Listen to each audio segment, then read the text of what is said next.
Welcome back to our YouTube channel. ಪ್ರಥಮ PUCಗೆ ಸಂಬಂಧಪಟ್ಟ ಹಾಗೆ ಅರ್ಥಶಾಸ್ತ್ರ ವಿಷಯದಲ್ಲಿ ಬಹುನಿರೀಕ್ಷಿತ ಪ್ರಶ್ನೆಗಳು ಇವುಗಳಾಗಿವೆ. ಮೊದಲನೇದಾಗಿ MCQ ಅಂದರೆ ಬಹು ಆಯ್ಕೆ ಪ್ರಶ್ನೆಗಳನ್ನು ಕೇಳಲಾಗಿರುತ್ತದೆ. ಒಟ್ಟು 5 ಪ್ರಶ್ನೆಗಳನ್ನು ಕೇಳಲಾಗಿರುತ್ತದೆ. ಒಂದು ಪ್ರಶ್ನೆಗೆ 1 ಅಂಕಗಳಿರುತ್ತವೆ. ಹಾಗಾಗಿ ಯಾರೂ ಅಂಕಗಳನ್ನು ಕಳೆದುಕೊಳ್ಳಬೇಡಿ. ಮೊದಲನೇದಾಗಿ ದೈನಂದಿನದ ಜೀವನದ ವ್ಯವಹಾರಗಳಲ್ಲಿ ಮಾನವನ ಅಧ್ಯಯನದ ಸುತ್ತ ಈ ವಿಷಯವು ಸುತ್ತುತ್ತದೆ. ಆಪ್ಷನ್ ಎ ಇತಿಹಾಸ, ಆಪ್ಷನ್ ಬಿ ಅರ್ಥಶಾಸ್ತ್ರ, ಆಪ್ಷನ್ ಸಿ ರಾಜ್ಯಶಾಸ್ತ್ರ, ಡಿ ಸಮಾಜಶಾಸ್ತ್ರ. ಬಿ ಅರ್ಥಶಾಸ್ತ್ರವು ಇದು ಸರಿಯಾದ ಉತ್ತರವಾಗಿದೆ.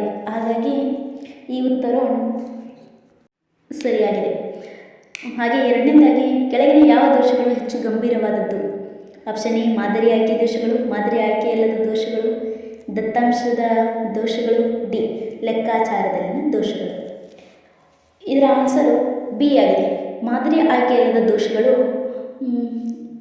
ಇದು ಸರಿಯಾದ ಉತ್ತರವಾಗಿದೆ. ಮೂರನೇದಾಗಿ ದತ್ತಾಂಶಗಳನ್ನು ಅಡ್ಡ ಸಾಲು ಮತ್ತು ಕಂಬ ಸಾಲುಗಳಲ್ಲಿ ವ್ಯಕ್ತಪಡಿಸುವುದನ್ನು ಹೀಗೆ ಬರುತ್ತೆ. ಆಪ್ಷನ್ ಎ ಪೈನಕ್ಷೆ, ಆಪ್ಷನ್ ಬಿ ಸ್ತಂಭ ರೇಖಾಚಿತ್ರ, ಆಪ್ಷನ್ ಸಿ ಸರಳ ರೇಖಾಚಿತ್ರ, ಆಪ್ಷನ್ ಡಿ ಕೋಷ್ಟಕ. ಸರಿಯಾದ ಉತ್ತರ ಡಿ ಆಗಿದೆ. ಕೋಷ್ಟಕವು ಇದಕ್ಕೆ ಉತ್ತರವಾಗಿದೆ. ನಾಲ್ಕನೇದಾಗಿ ವಸಾಹತುಶಾಹಿಯ ಆಳ್ವಿಕೆಯಲ್ಲಿ ಭಾರತದ ಅರ್ಧದಷ್ಟು ವಿದೇಶಿ ವ್ಯಾಪಾರವು ಯಾವ ರಾಷ್ಟ್ರದೊಂದಿಗೆ ನಿರ್ಬಂಧಿತವಾಗಿತ್ತು? A Britain, B Iran, C China, D Sri Lanka. So ಈ ಉತ್ತರವನ್ನು ನೀವು ಕಮೆಂಟ್ ಬಾಕ್ಸ್ನಲ್ಲಿ ತಿಳಿಸಿ, ಸರಿನಾ? ಐದನೇದಾಗಿ ಸರಕು ಮತ್ತು ಸೇವೆಗಳ ತೆರಿಗೆಯು ಯಾವ ವರ್ಷದಲ್ಲಿ ಅಂದರೆ ಜಾರಿಗೆ ಬಂದಿದ್ದು? ಬಹು ಆಯ್ಕೆ ಪ್ರಶ್ನೆ ನಂತರ ನಿಮಗೆ ಬಿಟ್ಟ ಸ್ಥಳ ಭರ್ತಿ ಮಾಡಲು ಮುಖ್ಯ ಎಕ್ಸಾಮ್ನಲ್ಲಿ ಕೇಳಿರ್ತಾರೆ. ಹಾಗಾಗಿ ನೀವು ಅಲ್ಲಿ 6 ಆಯ್ಕೆಗಳನ್ನು ನೀಡಿರ್ತಾರೆ. ನಂತರ ನೀವು ಸರಿಯಾದ ಆಯ್ಕೆಗೆ ಉತ್ತರವನ್ನು ನೀಡಿ ಯಾರು ಅಂಕವನ್ನು ಕಳೆದುಕೊಳ್ಳಬೇಡಿ. ಎಕ್ಸಾಮಲ್ಲಿ ಒಂದೊಂದು ಅಂಕವು ತುಂಬ ಇಂಪಾರ್ಟೆಂಟ್ ಆಗಿರ್ತದೆ. ಸೊ ಇದನ್ನು ಉತ್ತರಿಸಿ ನೀವೇ ನಂತರ ಕಮೆಂಟ್ ಬಾಕ್ಸಲ್ಲಿ ತಿಳಿಸಿ ನೋಡೋಣ. ನಂತರ ಬಿಟ್ಟ ಸ್ಥಳ ತುಂಬಿದ ನಂತರ ನಿಮಗೆ ಈ ರೀತಿ ಅಂದರೆ ರೋಮನ್ ಅಂಕಿ 3ರಲ್ಲಿ ನಿಮಗೆ ಹೊಂದಿಸಿ ಬರೆಯಿರಿ ಅಂತ ಮುಖ್ಯ ಎಕ್ಸಾಮಲ್ಲಿ ಕೇಳ್ತಾರೆ. 5 ಅಂಕ ಕೇಳ್ತಾರೆ. ಒಂದೊಂದಕ್ಕೂ ಉತ್ತರಿಸಿದ್ರೆ 1 ಅಂಕ, ಪ್ರತಿಯೊಂದಕ್ಕೂ 1 ಅಂಕ. ವೈಯಕ್ತಿಕ ಸಂದರ್ಶನ, ಪ್ರಧಾನಮಂತ್ರಿ, ಭೂ ಸುಧಾರಣೆ, FDI, ರಾಷ್ಟ್ರೀಯ ಆದಾಯ, ಹೆಚ್ಚಿನ ಕೊಡುಗೆ, ಇದನ್ನು ಅ ಪಟ್ಟಿ ಮತ್ತು ಬಿ ಪಟ್ಟಿ ಎಂಬ ಹಿಂದಿನ ತರಗತಿಯಲ್ಲಿ ಕಲಿತ ಹಾಗೆ ನಾವು ಉತ್ತರಿಸಬೇಕಾಗಿರುತ್ತೆ. ಹಾಗಾಗಿ ಇವುಗಳನ್ನು FA ಕ್ವಶನ್ ಪೇಪರ್ನಲ್ಲಿ ಸಹ ಕೇಳ್ತಾರೆ. ಹಾಗಾಗಿ ಇವು ಮುಖ್ಯವಾಗಿವೆ, ನೋಡಿಕೊಳ್ಳಿ. ನಂತರ ಮುಖ್ಯ ಎಕ್ಸಾಮ್ನಲ್ಲಿ 1 ಅಂಕಕ್ಕೆ ಸಂಬಂಧಪಟ್ಟ ಹಾಗೆ 5 ಪ್ರಶ್ನೆಗಳನ್ನು ಕೇಳಲಾಗಿರುತ್ತದೆ. ಪ್ರತಿಯೊಂದಕ್ಕೂ 1 ಅಂಕ. ಇಲ್ಲಿ ನೋಡೋದಾದರೆ NSS ವಿಸ್ತರಿಸಿ, ದತ್ತಾಂಶಗಳ ಪರಿಣಾತ್ಮಕ ವರ್ಗೀಕರಣ ಎಂದರೇನು, ಯಾವುದಾದರೂ ಒಂದು ಸಾರ್ವಜನಿಕ ವಲಯದ ಕೈಗಾರಿಕೆಗಳನ್ನು ಹೆಸರಿಸಿ, ಹೂಡಿಕೆ ಹಿಂತೆಗೆತ ಏನೆಂದು ಅರ್ಥೈಸಿರಿ, ಮಾನವನ ಬಂಡವಾಳದ ಅರ್ಥ ನೀಡಿ. ಹೀಗೆ ಸುಲಭವಾದ ಪ್ರಶ್ನೆಗಳನ್ನು 1 ಅಂಕಕ್ಕೆ ಕೇಳಲಾಗಿರುತ್ತದೆ. ಹಾಗಾಗಿ ಇವು ಮುಖ್ಯವಾದ ಪ್ರಶ್ನೆಗಳಾಗಿವೆ, ನೋಡಿಕೊಳ್ಳಿ. ಯಾರು 1 ಅಂಕವನ್ನು ಕಳೆದುಕೊಳ್ಳಬೇಡಿ. 1 ಅಂಕನೂ ತುಂಬ ಇಂಪಾರ್ಟೆಂಟ್ ಆಗಿದೆ ಎಕ್ಸಾಮಲ್ಲಿ. ಮುಖ್ಯ ಎಕ್ಸಾಮ್ನಲ್ಲಿ 2 ಅಂಕಗಳಿಗೆ 6 ಪ್ರಶ್ನೆಗಳನ್ನು ಕೇಳಲಾಗಿರುತ್ತದೆ. ನೀವು 3 ಮಾತ್ರ ಆಯ್ಕೆ ಮಾಡಿ ಉತ್ತರಿಸಬಹುದಾಗಿದೆ. ಈ ರೀತಿಯಾಗಿವೆ ಪ್ರಶ್ನೆ 17ರಿಂದ 21ರವರೆಗೆ ತುಂಬ ಸುಲಭವಾದ ಪ್ರಶ್ನೆಗಳಾಗಿವೆ, ನೋಡಿಕೊಳ್ಳಿ. ನಂತರ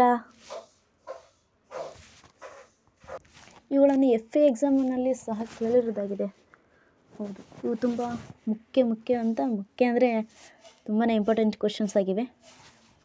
ಸೊ ನೀವು ಬಹೆಟ್ಟಾದರೂ ಮಾಡಿ. ನಂತರ ರೋಮನ್ ಅಂಕಿ 6ರಲ್ಲಿ ಈ ಕೆಳಗಿನ ಯಾವುದಾದರೂ 4 ಪ್ರಶ್ನೆಗಳಿಗೆ 4 ವಾಕ್ಯಗಳಲ್ಲಿ ಉತ್ತರಿಸಿ. ಕೇವಲ 4 ಮಾತ್ರ ನೀವು ಬರೀಬೇಕಾಗಿರುತ್ತೆ ಮುಖ್ಯ ಎಕ್ಸಾಮ್ನಲ್ಲಿ. ಪ್ರತಿಯೊಂದಕ್ಕೂ 2 ಅಂಕಗಳಿರ್ತವೆ.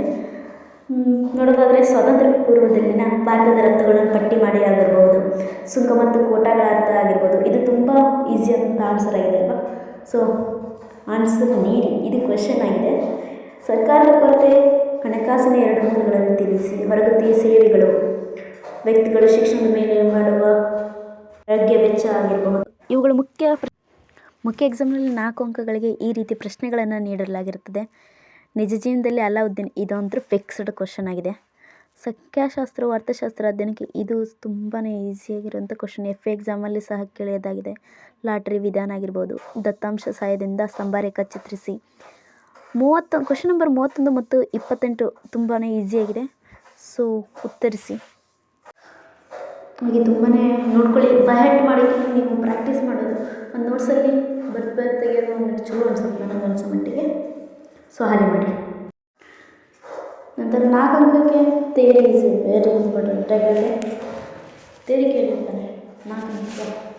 ಹಾಗಾಗಿ ನೀವು ಯಾವುದಾದ್ರೂ 4 ಪ್ರಶ್ನೆಗೆ ಉತ್ತರ ಮಾಡಿರ್ಬೋದು. ಸೊ 16 ಅಂಕ ನಿಮಗೆ ಫಿಕ್ಸ್ಡ್ ಆಗಿದೆ. ಯಾರು ಪ್ಲೀಸ್ ಅಂಕನ ಕಳ್ಕೊಬೇಡಿ. ಎಲ್ಲರೂ ಉತ್ತರ ಮಾಡ್ಕೊತೀರಿ, ಎಲ್ಲರೂ ಉತ್ತರಿಸ್ತೀರಿ ಅಂತ ನಾನು ಭಾವಿಸ್ತಾನೆ. ತೇರಿ ಇದೆ. So practice. 6 ಅಂಕಕ್ಕೆ ಈ ರೀತಿ ಪ್ರಶ್ನೆಗಳನ್ನು ಕೇಳ್ತಾರೆ. ಯಾವುದಾದ್ರೂ ಒಂದನ್ನು ಬರೀರಿ. ಸೊ ಈಸಿ ಇರುತ್ತೆ. ಹಾಗಂತ ಪ್ರಾಕ್ಟೀಸ್ ಮಾಡೋದು ಮರಿಬೇಡಿ. ಪ್ರಾಕ್ಟೀಸ್. ಡೈಗ್ರಾಮ್ಸ್ ಆದಮೇಲೆ 6 ಅಂಕಕ್ಕೆ ತೇರಿ ಕ್ವೆಶನ್ ಕೇಳ್ತಾರೆ. 6 ಮಾರ್ಕ್ಸ್ಗೆ. ಅದರಲ್ಲಿ ಒಂದೇ ಉತ್ತರಿಸ್ಬೇಕಾಗಿರುತ್ತೆ. ಒಂದೇ ಉತ್ತರ ನೀಡಿ. ಪಂಚವಾರ್ಷಿಕ ಯೋಜನೆ ಗುರಿಗಳು, ಒಂದು ದೇಶದ ಅಭಿವೃದ್ಧಿಯಲ್ಲಿ ಶಿಕ್ಷಣ ಪಾತ್ರ ಫಿಕ್ಸ್ಡ್ ಕ್ವೆಶನ್ ಆಗಿದೆ ಇವುಗಳು. ನಂತರ ಕಡೆಯದಾಗಿ ಭಾಗ ಎನಲ್ಲಿ ನಿಮಗೆ 5 ಅಂಕಕ್ಕೆ 3 ಪ್ರಶ್ನೆ ಕೇಳಲಾಗಿರ್ತದೆ. ಹಾಗಾಗಿ ನೀವು ಎರಡನ್ನು ಉತ್ತರಿಸಿದ್ರೆ ನಿಮ್ಗೆ 10 ಅಂಕ ಗ್ಯಾರಂಟಿ. ಹಾಗಾಗಿ ನೀವು ಬ್ಯಾಂಕನ್ನು ಗುರುತಿಸೋದು ಮತ್ತು ಮಾದರಿ ಸಮೀಕ್ಷೆದ ಆಯ್ಕೆ ಮಾಡ್ಕೊಳ್ಳಿ. ಸರಿನಾ? ನಾವು ಮಾಡ್ತಿರೋದು ಇದು ಫಸ್ಟ್ ಯೂಟ್ಯೂಬ್ ವಿಡಿಯೋ. ಸೊ ಏನಾದರೂ ತಪ್ಪಾದರೆ ನಮ್ಮನ್ನ ಕ್ಷಮಿಸಿ.